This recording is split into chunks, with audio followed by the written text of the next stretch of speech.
Shalom dan selamat pagi kepada kita semua dimanapun Anda melihat live FB ini secara langsung. Ucapkan selamat pagi pada semua hari ini 31 Mei 2020 hari Ahad.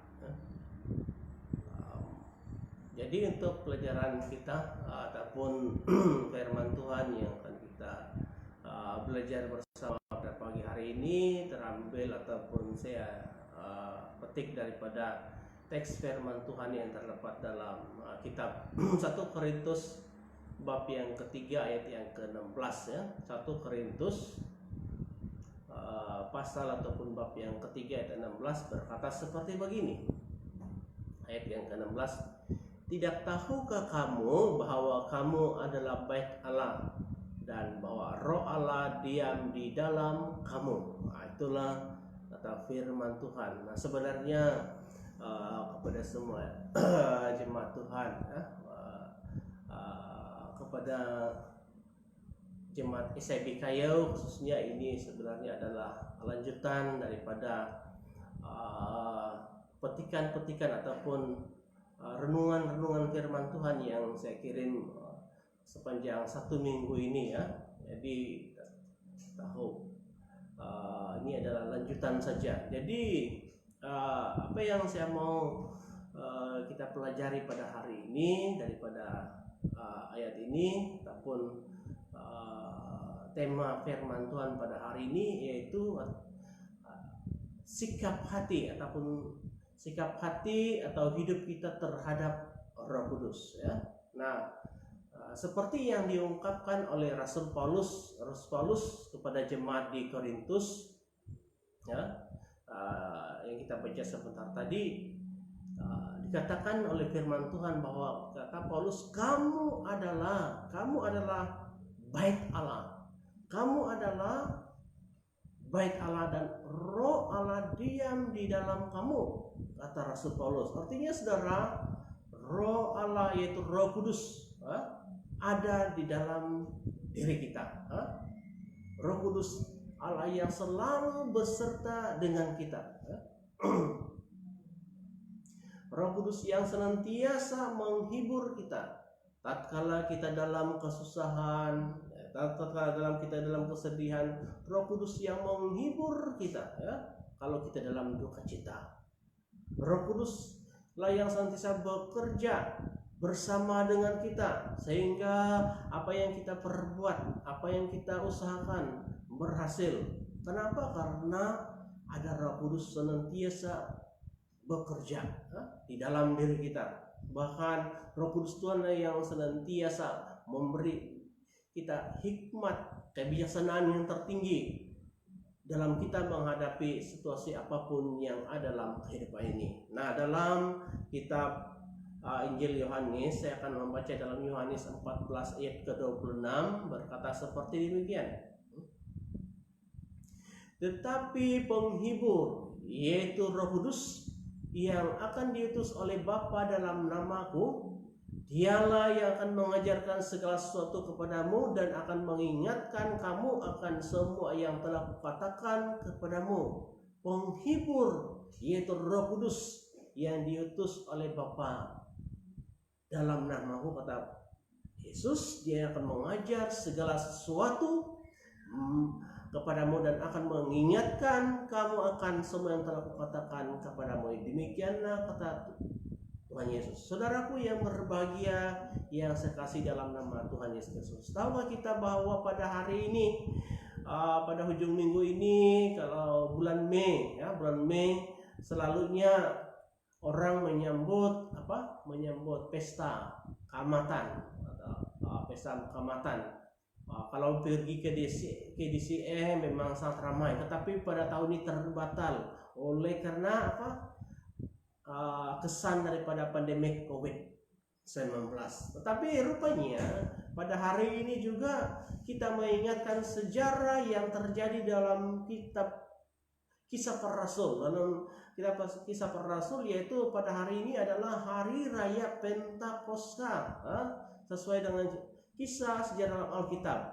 Sebab kalau kita lihat dalam Kisah Para Rasul 2 ayat yang 1 sampai ke 13, di sana menceritakan bahwa hari pencurahan Roh Kudus telah terjadi, ya.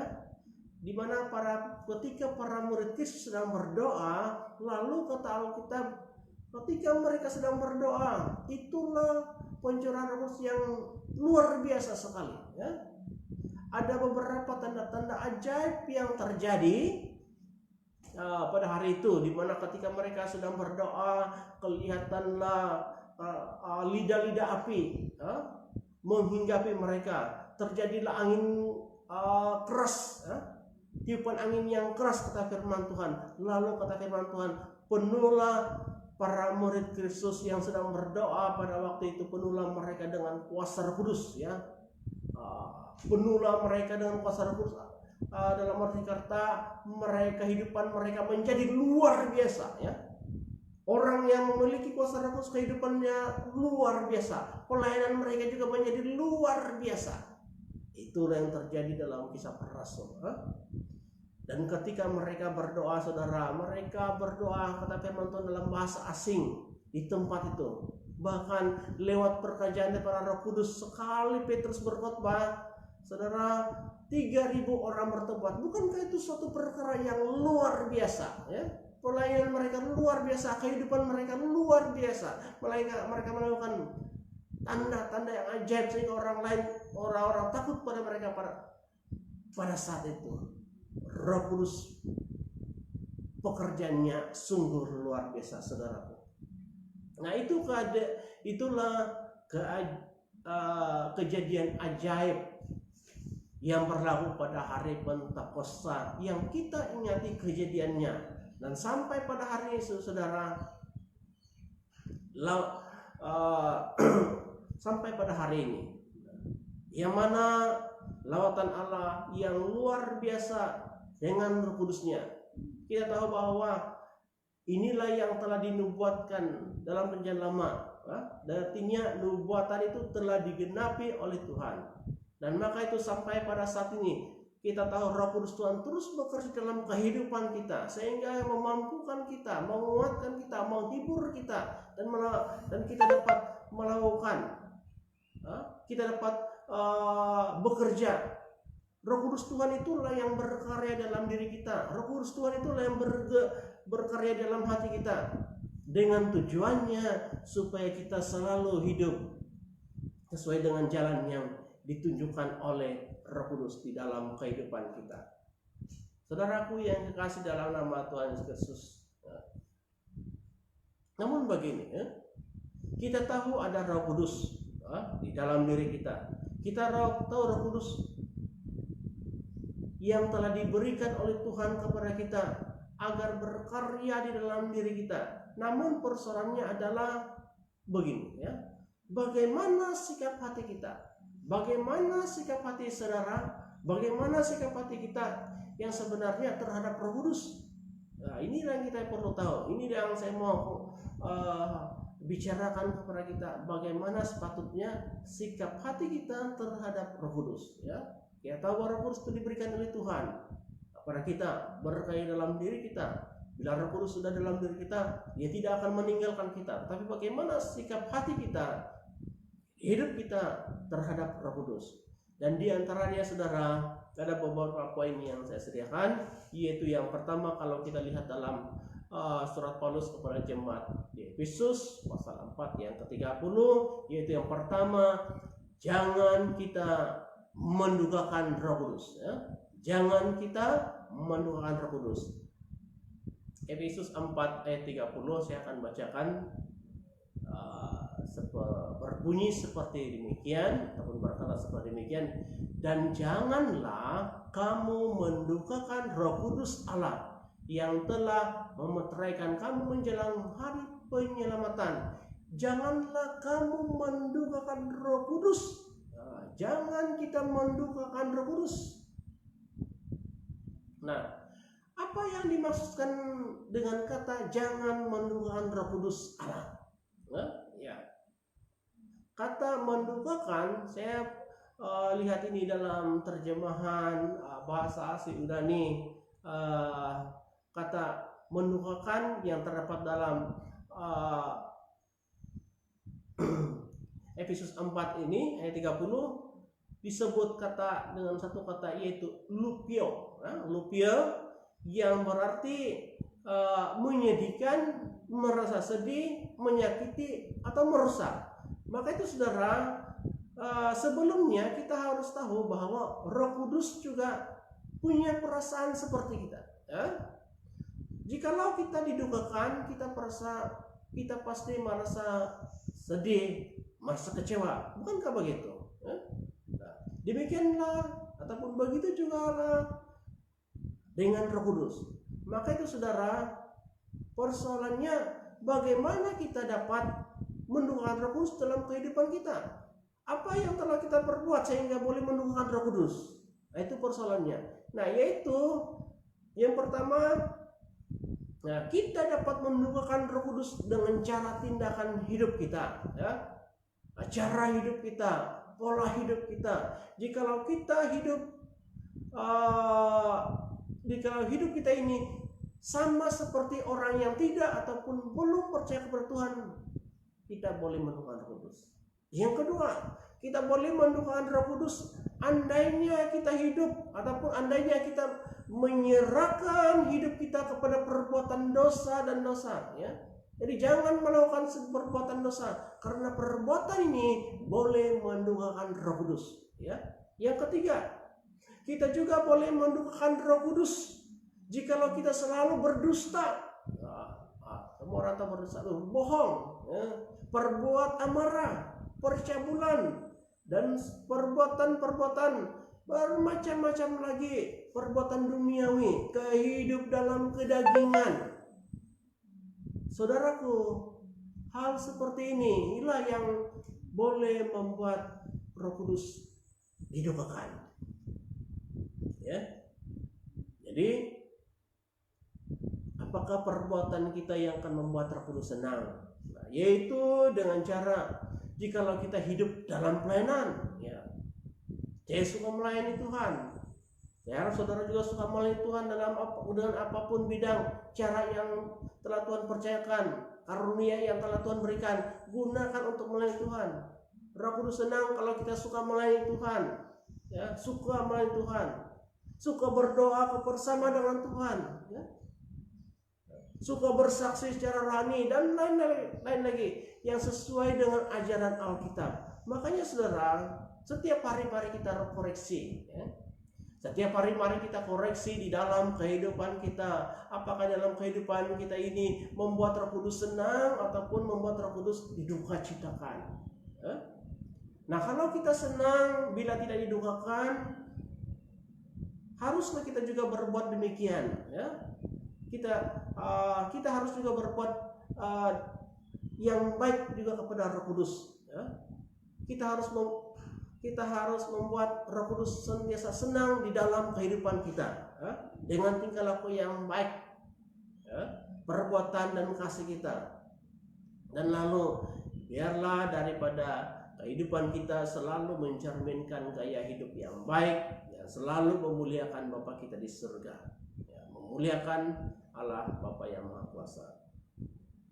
Itu yang pertama. Yang kedua, dalam Kisah Rasul pasal yang kelima ayat ke-9, yang kedua, bagaimana sikap hidup kita, hati kita terhadap Roh Kudus. Jangan kita mencobai Roh Kudus. Jangan kita mencobai Roh Kudus. Dalam Kisah Rasul 5 ayat 9 berkata, kata Petrus, mengapa kamu berdua bersepakat untuk mencobai Roh Tuhan? Lihatlah orang-orang baru mengubur suamimu berdiri di depan pintu, dan mereka akan mengusung engkau juga keluar, kata Petrus kepada Safira. Saudara, di dalam Kisah Rasul pasal yang kelima ini menceritakan bagaimana Ananias dan Safira menjual sebidang tanah milik mereka.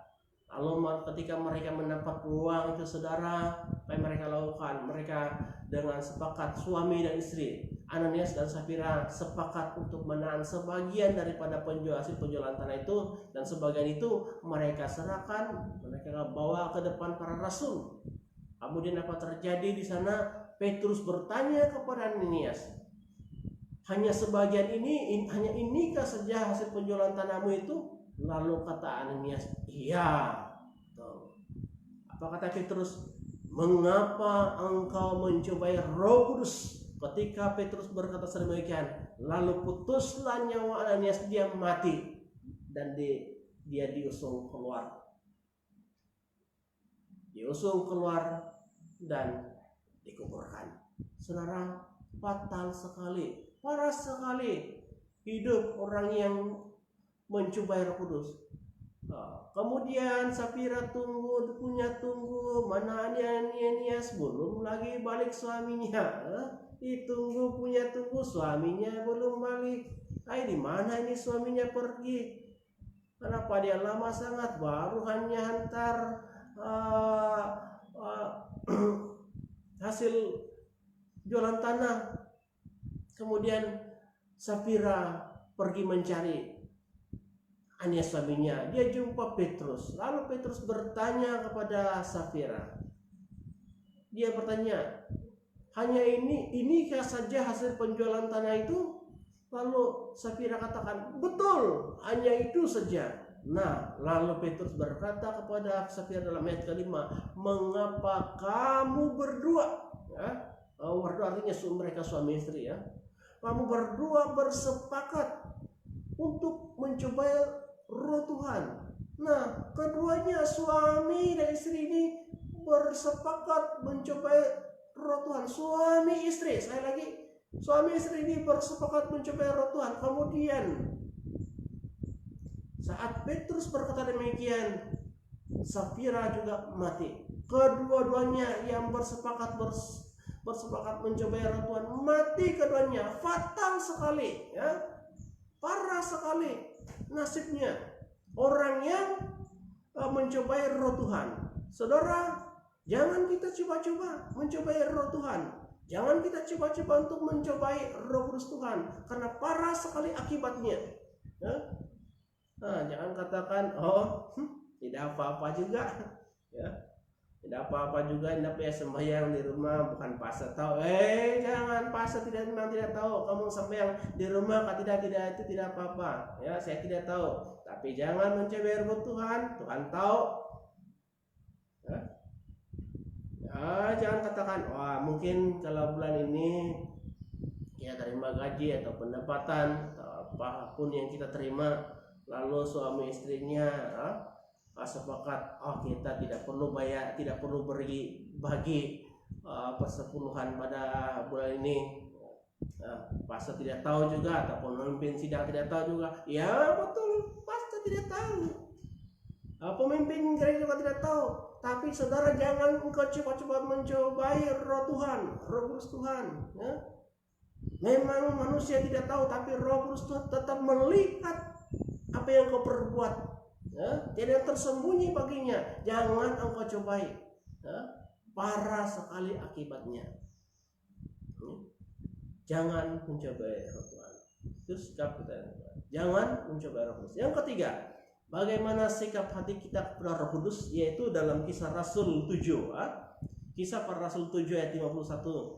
Jangan kita menentang Roh Kudus. Wah. Rupanya ada orang menentang Roh Kudus. Kalau lihat dalam Kisah Rasul 7:51 berkata seperti begini. Hai orang-orang yang keras kepala dan yang tidak bersunat hati dan telinga, kamu selalu menentang Roh Kudus, sama seperti nenek moyangmu, demikian juga kamu. Kata ini adalah kata daripada Stefanus sendiri dalam Kisah para Rasul. Saudara, dalam ayat ini sebenarnya sebagian kata yang diungkapkan oleh Stefanus dalam pembelaannya di hadapan imam besar ataupun orang-orang Yahudi pada waktu itu, karena mereka menyeret Stefanus ke Mahkamah Agama. Hanya oleh karena Stefanus tidak punya kesalahan, tapi hanya oleh karena Stefanus memberitakan Injil keselamatan tentang Yesus Kristus. Dan akhirnya dalam ayat ini Stefanus menempelak mereka dengan kata-kata yang mana mereka yang menolak pemberitaan keselamatan di dalam Yesus Kristus adalah orang-orang yang menentang Roh Kudus. Sekali lagi, orang-orang yang menentang berita keselamatan adalah orang-orang yang menentang Roh Kudus. Artinya, orang-orang yang coba menghalangi pelayanan, pemberitaan Injil Yesus Kristus adalah orang-orang yang menentang Roh Kudus. Maka itu sepatutnya Injil keselamatan tentang Yesus Kristus harus kita beritakan bersama-sama, sebar kepada orang lain. Kenapa? Supaya orang-orang lain yang belum mengenal Yesus, supaya orang lain yang belum mendengar Injil tentang Yesus Kristus, mereka juga dapat mendengar, mereka dapat menerima, mereka juga memperoleh keselamatan yang hanya kita dapat di dalam Yesus Kristus. Sebab menolak pemberitaan firman, menolak pelayanan saudara, itu berarti kita menolak ataupun menentang Roh Kudus Tuhan. Nah bagi kita saudara-saudari yang berada di luar sana, yang mendengarkan suara Tuhan, yang mendengarkan pemberitaan Injil, yang mendengarkan firman Tuhan ataupun ajaran yang disampaikan oleh para hamba Tuhan, para pastor pemimpin. Kalaupun engkau tidak mau menerima ajaran itu, tidak apa-apa, Tetapi begini, kalau engkau menolak ajaran itu, kalau engkau menolak pemberitaan firman Allah, apalagi kalau engkau menghalang pekerjaan firman Tuhan, menghalang pelayanan Tuhan, itu berarti engkau juga pribadi yang menentang Roh Kudus. Saudara, orang Kristen harus punya sikap jangan menentang Roh Kudus. Jangan menentang pemberitaan firman Tuhan. Jangan menentang dalam pelayanan, karena hal ini adalah menentang kuasa Roh Kudus. Yang keempat, hal yang keempat, bagaimana sikap hati kita terhadap Roh Kudus, yaitu dalam 1 Tesalonika 5 ayat 19, jangan padamkan Roh Kudus. Bagaimana sikap hati kita? Jangan padamkan Roh Kudus. Begini, kalau lampu dipadamkan, jadi gelapkan. Jadi ayat 19 berkata, janganlah padamkan roh. Saudara, kenapa ayat ini berkata demikian? Sebabnya kita perlu tahu bahwa pekerjaan daripada Roh Kudus antara lainnya adalah menerangi jalan hidup kita. Saya sudah katakan tadi, kalau padamkan nanti dia jadi gelap. Jadi pekerjaan daripada Roh Kudus antara lainnya adalah menerangi jalan hidup kita.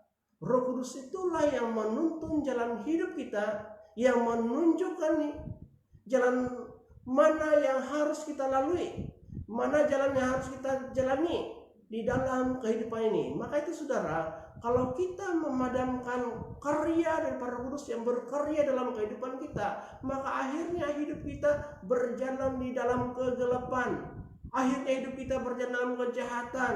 Kita tidak mau dituntun lagi oleh firman Tuhan. Kita tidak mau lagi ikut ajaran yang mana yang tepat. Kita selalunya mengikuti yang semaunya kita. Kita tidak lagi mentaati ajaran firman Tuhan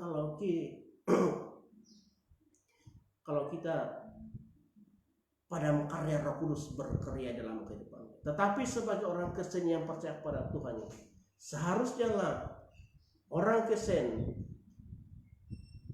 harus hidup di dalam terang, di dalam terang kuasa Roh Kudus yang menerangi dalam kehidupannya. Kita harus dituntun, kita harus selalu hidup dituntun oleh kuasa Roh Kudus agar hidup kita selalu dibuahi dengan buah-buah kebenaran. Lalu apa buah kebenaran yang didapat oleh orang yang selalu hidup dalam pimpinan kuasa Roh dalam kehidupannya? Kalau menurut kitab Galatia 22-23, buah-buah kebenaran yang didapat oleh mereka yang selalu berjalan dalam pimpinan kuasa Roh Kudus, yaitu dalam ayat 22 dan 23 berkata seperti begini, buah roh ialah kasih, sukacita, damai sejahtera, kesabaran, kemurahan, kebaikan, kesetiaan, kelemah lembutan dan penguasaan diri. Nah, maka itu saudara, mari kita berjalanlah bersama dalam pimpinan kuasa Roh Kudus dalam kehidupan kita. Berjalanlah dalam kehendak Roh Kudus di dalam kehidupan kita setiap hari. Lalu akhirnya saudara, maka hidup kita pasti akan dibuahi dengan buah-buah kebenaran yang sejati, yang hidup dalam diri kita, di dalam kehidupan kita. Ada satu lagi yang terakhir. Yang kelima, bagaimana sikap hati kita terhadap Roh Kudus? Dalam Lukas 12 ayat yang ke-10, yaitu jangan menghujat Roh Kudus. Jangan menghujat Roh Kudus. Dalam Lukas 12 ayat 10, setiap orang yang mengatakan sesuatu melawan anak manusia, ia akan diampuni. Tetapi barang siapa menghujat Roh Kudus, ia tidak akan diampuni. Saudara, kata menghujat ini dalam Yunani asli disebut blasphemia, B-L-A-S-P-H-E-M-I-A, blasphemia, yang berarti menyerang nama baik atau reputasi seseorang. Makanya jangan kita menghujat Roh Kudus, sebab perbuatan seperti itu artinya menyerang nama baik seseorang ataupun menyerang reputasi seseorang. Kata menghujat juga menurut beberapa tafsiran adalah merupakan suatu perbuatan yang mana seseorang itu terus menerus menolak Roh Kudus sampai ia mati, ia menolak Roh Kudus. Jadi sampai ia mati dia hilang ke pengampunan, sampai ia mati ia hilang keselamatan. Jadi saudaraku, dimanapun kita berada, saudara berada pada saat ini, sebagai responnya, janganlah kita menghujat Roh Kudus, tetapi biarlah Roh Kudus, terimalah Roh Kudus sesungguhnya berkarya di dalam diri kita, di dalam dirimu, dan berkarya di dalam hatimu. Lalu seterusnya, nikmatilah sukacita yang diberikan oleh Roh Kudus di dalam kehidupan kita. Siapa yang tidak mau ada sukacita? Ya? Saudara, kita apabila kita dalam duka cita, siapa lagi pengharapan kita? Kadang-kadang orang lain tidak mampu, orang lain tidak dapat menyelesaikan apa kita yang menjadi problem dalam kehidupan kita. Tapi siapa yang boleh, siapa yang mampu memberi kita sukacita? Roh Kudus Tuhan. Dia akan memberi kita jalan keluar, Dia memberi kita kelepasan, Dia memberi kita sukacita. Nah, saudara-saudari yang saya kasih dalam nama Tuhan Yesus Kristus, inilah 5 perkara yang kita belajar pada hari ini.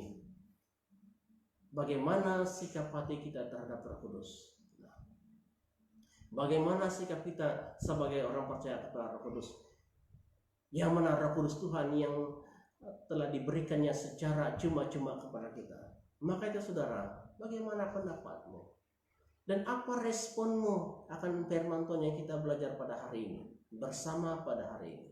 Nah, saya mau mengajak kita pada semua umat-umat Tuhan sebagai meresponi firman Tuhan dengan cara kita harus senantiasa hidup dalam pimpinan Roh Kudus. Kalau kita hidup di dalam pimpinan kuasa Roh Kudus, hidup kita menjadi luar biasa. Kalau hidup kita dalam pimpinan Roh Kudus, hidup kita jadi luar biasa, kehidupan kita juga jadi luar biasa. Itu yang akan Tuhan perbuat. Ya. Bukan itu saja. Bila kita hidup dalam pimpinan kuasa Roh Kudus, kita akan selalu hidup di dalam kekudusan. Karena keinginan Roh Kudus supaya kita senantiasa hidup dalam kekudusan. Akhir sekali saudara,